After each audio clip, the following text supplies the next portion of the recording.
Good morning বন্ধুরা, how are you? Hope সবাই খুব ভালো আছো। কালকে সরস্বতী পুজো, আমাদের কলোনিতে পুজো হচ্ছে অ্যাজ ইউজুয়াল।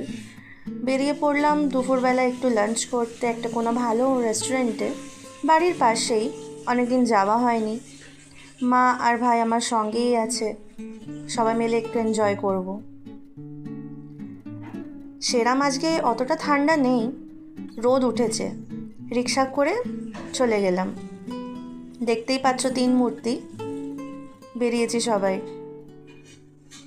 ঢুকে পড়েছি একটা বারকাম রেস্টুরেন্টে।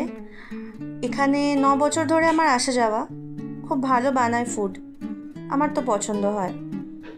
অ্যাম্বিয়েন্সটাও ভীষণ শান্ত, বেশি কেউ সেরকম আসে না, এত ক্রাউড প্লেস আমারও ভাল লাগে না। আছে রুটি, চিকেন কষা আর মিক্স ভেজ, তার সাথে আছে জিরা রাইস আর স্যালাড। দারুণ খেতে ছিল সিরিয়াসলি, বাট হ্যাঁ কুক চেঞ্জ হয়ে গেছে। Anyways, tata.